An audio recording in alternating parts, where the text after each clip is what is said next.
Baik, Assalamualaikum warahmatullahi wabarakatuh.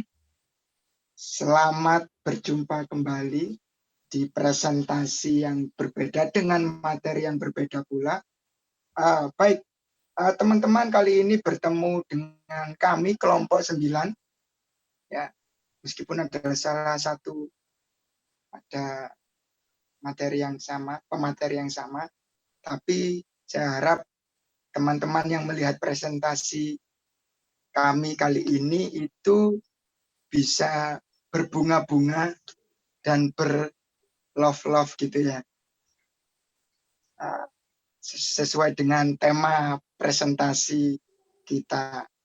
Nah, nanti kalau misalkan teman-teman ada pertanyaan, langsung saja nanti bisa di chat di kolom komentar, atau tambahan-tambahan masukan bisa langsung ditulis di kolom komentar. Baik, pertemuan kali ini kita membahas tentang survei dalam metode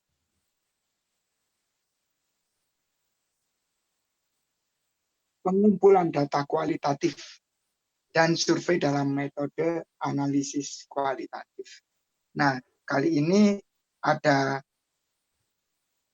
Mbak Ana Maghfiro yang nanti menemani kita semuanya, dan saya sendiri Abi Utomo, dan Mas Andi Bustanil Arifin.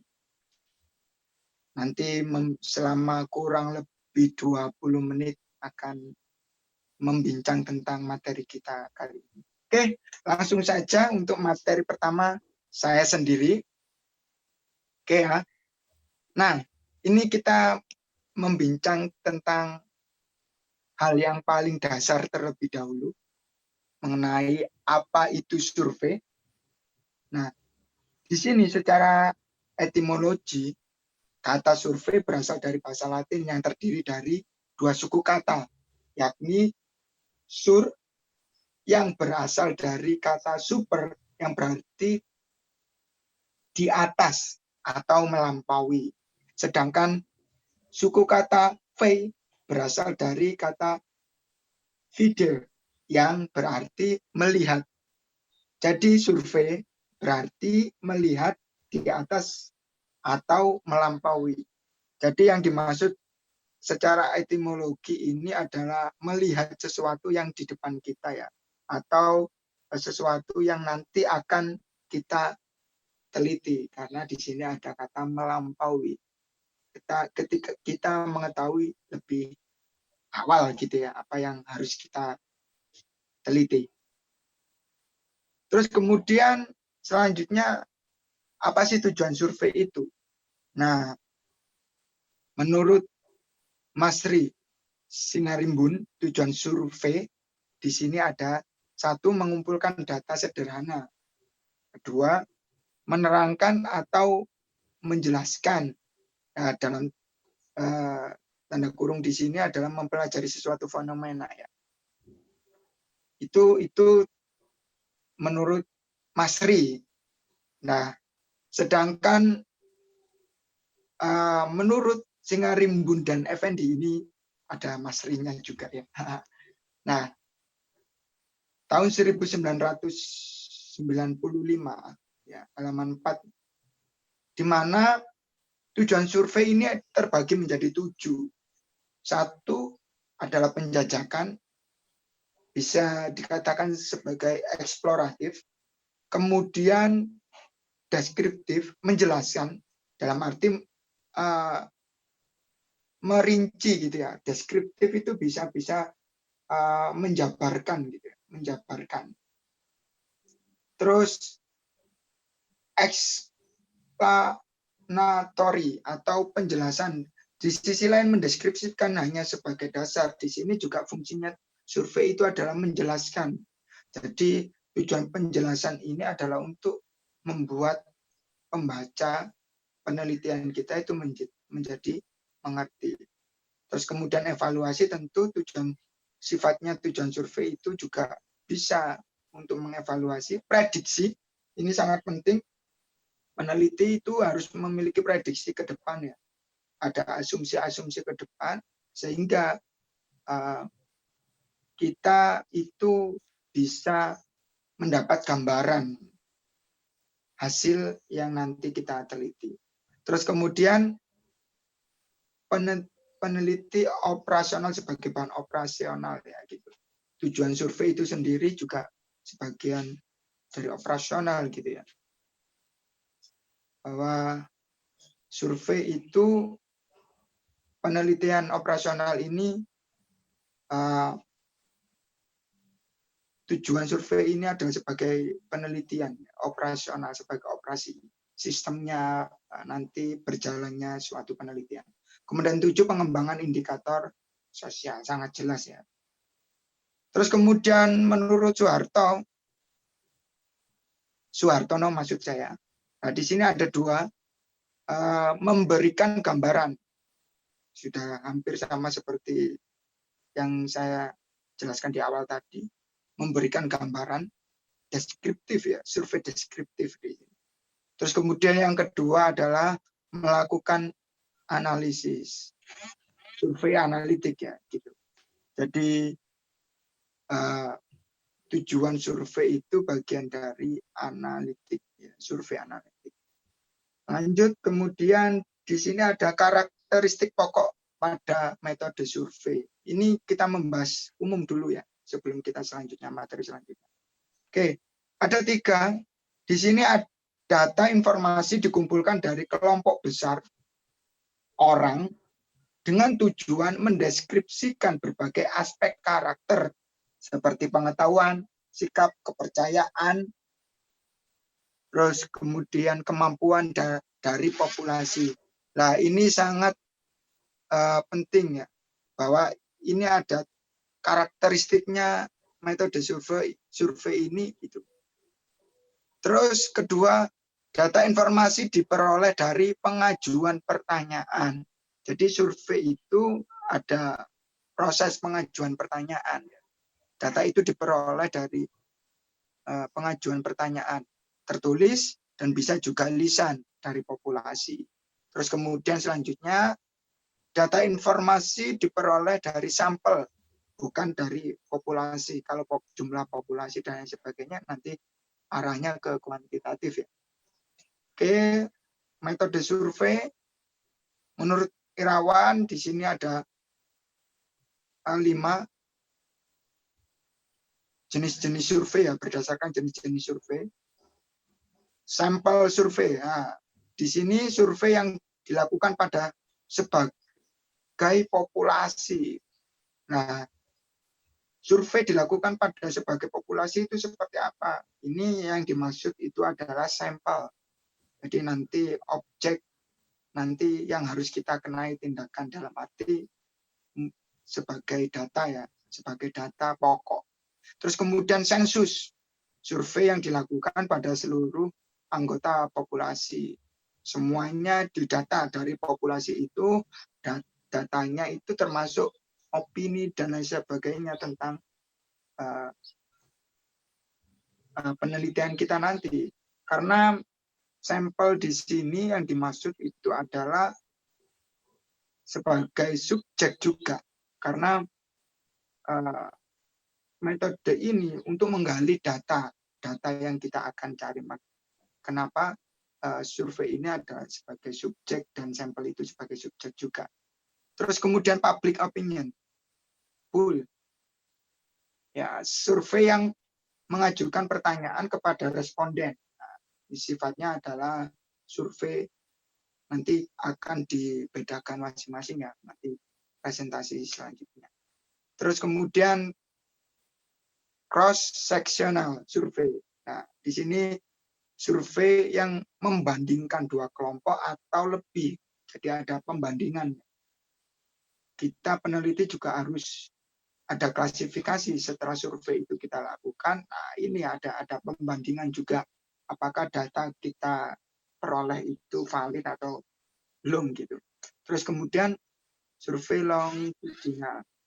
Survei yang akan melihat perubahan atau perkembangan. Jadi survei ini sifatnya adalah futuristik, ke depan ini seperti apa. Nah, oke. Untuk selanjutnya saya serahkan kepada Mbak Ana untuk memaparkan slide atau materi bagian ini. Saya silakan Mbak Ana, monggo.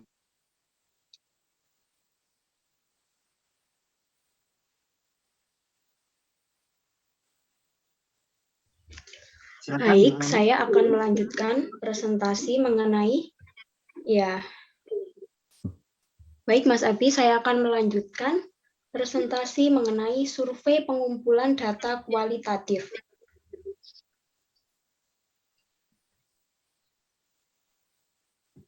Next. Ada 4 yang dapat dilakukan dalam pengumpulan data kualitatif. Yang pertama yaitu wawancara. Wawancara merupakan alat rechecking atau pembuktian terhadap informasi atau keterangan yang diperoleh sebelumnya. Teknik wawancara yang digunakan dalam penelitian kualitatif adalah wawancara mendalam.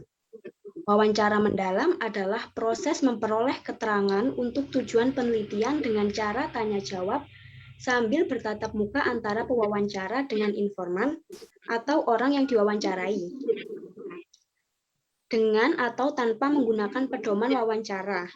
Pewawancara dan informan terlibat dalam kehidupan sosial yang relatif lama.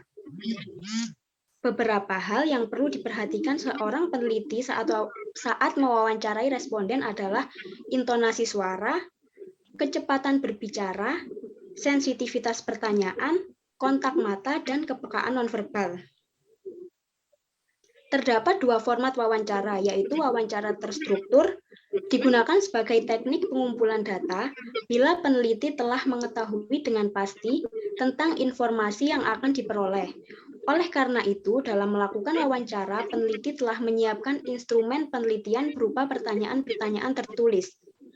Yang kedua yaitu wawancara tidak terstruktur. Wawancara yang dilakukan tanpa adanya persiapan terlebih dahulu.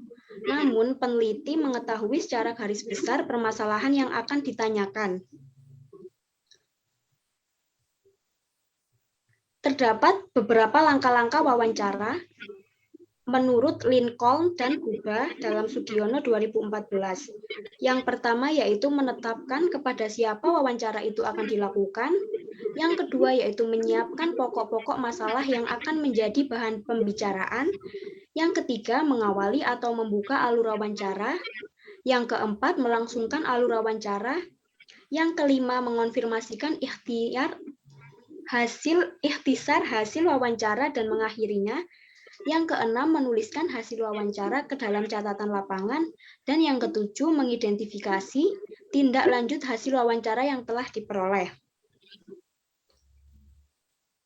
Pada saat wawancara, peneliti dapat menggunakan alat-alat sebagai berikut untuk menunjang wawancara. Yang pertama yaitu buku catatan, yang kedua tape recorder, yang ketiga video recording, dan yang keempat kamera.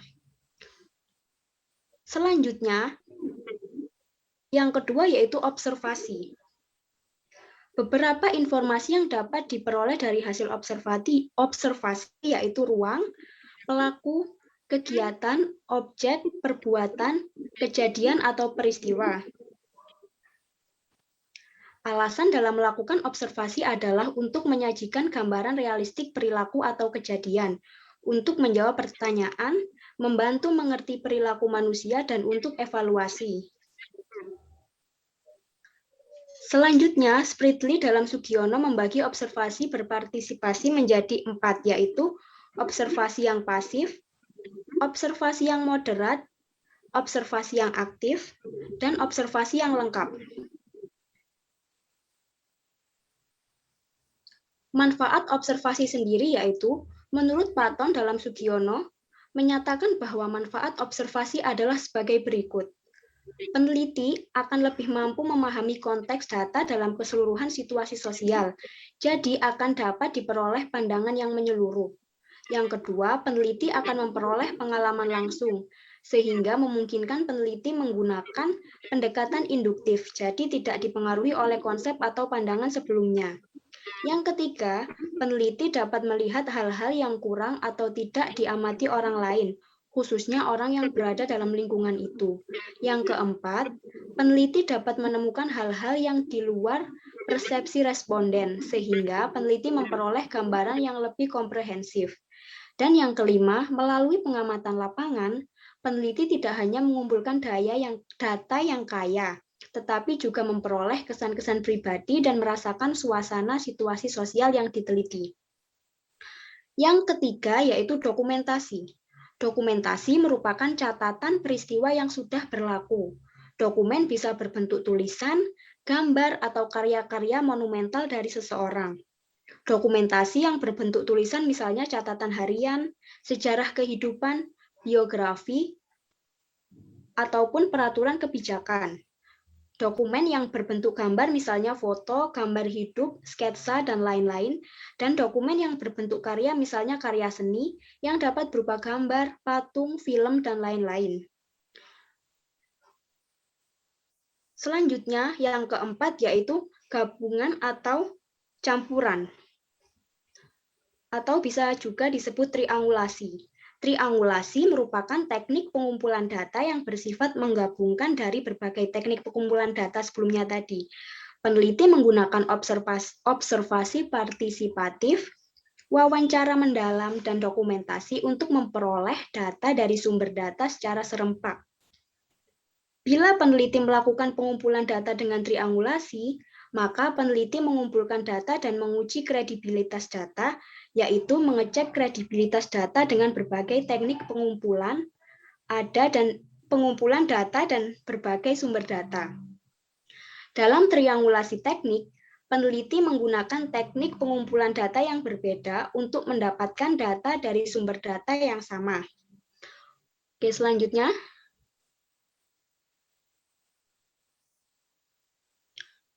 Selanjutnya bisa dilanjutkan oleh Mas Andi.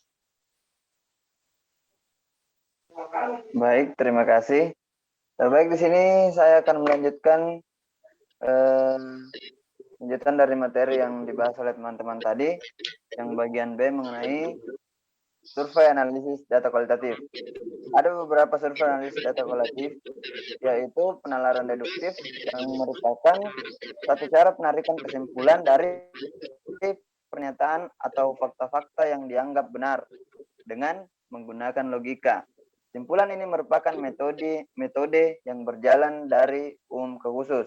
Yang kedua adalah penalaran induktif, yaitu kesimpulan yang dibuat berdasarkan hasil eksplorasi teori dan mengambil sebuah kesimpulan berdasarkan bukti yang sudah ada. Dapat dikatakan bahwa metode ini berjalan dari khusus ke umum. Yang ketiga adalah penalaran abduktif, yaitu kesimpulan yang dibuat sesuai dengan fakta, pandangan mengenal hipotesis yang benar dan membenarkan hipotesis yang benar. Selanjutnya bagian C yaitu analisis data kualitatif. Di sini ada beberapa poin tentang bagaimana menganalisis data kualitatif. Namun perlu diketahui bahwa data kualitatif harus benar-benar memahami seluk-beluk dari penelitian tersebut.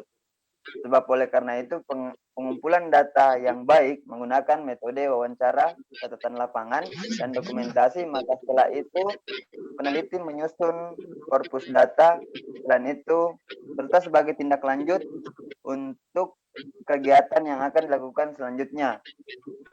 Namun di sini ada 3 hal yang harus dilakukan untuk menganalisis data, adalah sebagai berikut. Yang pertama yaitu keintiman data. Data yang didapatkan dari hasil pengumpulan data akan dianalisis oleh peneliti yang harus membuat korpus data saat menganalisis data yang ada. Saat mengamati data tersebut, peneliti akan memberikan penanda-penanda khusus sesuai dengan pemahaman peneliti. Yang kedua adalah proses kode dan pengodean. Pengodean ini merupakan heuristik. Heuristik artinya bersangkutan dengan prosedur analitis yang dimulai dengan perkiraan yang tepat dan mengecek kembali data untuk bahan yang dianalisis. Kode ini tentunya berfungsi untuk membantu peneliti untuk mengklasifikasikan dan mengorganisasi data untuk kegunaan analisis lebih lanjut. Yang ketiga yaitu kode dan pengodean atau kode FIFO. Biasanya dicantumkan di sisi kolom. Kode FIFO ini dibuat berdasarkan klasifikasi kedekatannya. Maksudnya ialah dengan jenis pernyataan yang sama dalam wawancara. Criswell 2014 menyatakan bahwa ada pendekatan yang dapat dilakukan dalam langkah-langkah analisis berikut. Yang pertama yaitu mengolah data dan mempersatukan data untuk tentunya nanti dianalisis.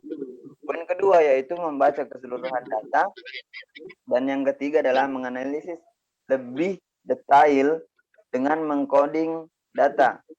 Yang keempat yaitu menerapkan proses coding untuk mendeskripsikan setting, orang-orang, kategori dan teman yang dianalisis.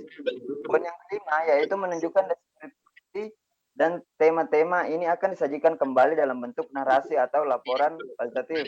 Dan yang terakhir adalah menginterpretasi atau memaknai data. Selanjutnya, adapun jenis-jenis kode dalam pembahasan ini yaitu kode deskriptif yang merupakan kode yang diberikan untuk memberi kode kata benda, kemudian membantu peneliti untuk membedakan jenis pengumpulan data yang dilakukan, misalnya ada data transkrip, wawancara, catatan lapangan, dan dokumen. Kode deskriptif tidak hanya membantu mengkategorikan, tetapi juga dari indeks korpus data yang akan digunakan untuk menganalisis lebih lanjut. Yang kedua adalah pengundian nilai. Ini digunakan untuk mengidentifikasi nilai, sikap, dan kepercayaan dari partisipan sebagai hasil interpretasi individu. Pengundian ini lebih mengarah pada hati dan pikiran dari individu atau kelompok sebagai sesuatu yang penting dan dirasa benar. Selanjutnya, kode dramaturgi. Ini berkaitan dengan penampilan hidup dan partisipan sebagai karakter yang berperan secara sosial dan drama. Kode digunakan untuk menganalisis karakter dalam aksi, reaksi, dan interaksi. Selanjutnya yaitu kode berlawanan, merupakan kode yang digunakan untuk mengidentifikasi masalah, pertengkaran, dan isu-isu dalam tindakan sosial, reaksi dan reaksi sebagai X versus Y. Maksudnya adalah kode dari laki-laki dengan perempuan antara iman dan logika. Adapun pembahasan yang terakhir dalam diskusi kelompok kali ini yaitu grounded theory. Grounded theory ini secara empirisme menunjukkan adanya hubungan relasi antara data dengan teori. Menurut Criswell 2014, grounded theory adalah strategi penelitian yang di dalamnya peneliti memproduksi teori umum dan abstrak dari suatu proses, aksi atau interaksi tertentu yang berasal dari pandangan partisipan. Pada penelitian teori grounded, peneliti langsung terjun ke lapangan tanpa membawa rancangan konseptual, teori dan hipotesis tertentu. Secara provokatif, malah sering dikatakan peneliti masuk ke lapangan dengan kepala kosong, tanpa membawa apapun yang sifatnya a priori. Jadi itulah tadi hasil diskusi dari kelompok kami. Kalaupun ada yang kurang jelas atau ingin ditanyakan, silahkan di komen di bawah. Dan terima kasih atas kesempatan yang telah diberikan. Saya kembalikan kepada moderator. Oke, terima kasih Mbak Ana dan Mas Andi. Itulah presentasi kami dari kelompok 9. Berikut ini adalah rujukan yang kami gunakan untuk membuat materi. Nah, silakan teman-teman kalau ada pertanyaan atau kurangnya materi yang kami sampaikan atau ada kekeliruan, tentu teman-teman bisa langsung komen di bawah ini di kolom komentar ya tentunya. Begitu teman-teman, sampai bertemu di chat komentar. Kami kelompok 9 mengakhiri pertemuan kali ini. Kurang lebihnya mohon maaf. Wassalamualaikum warahmatullahi wabarakatuh.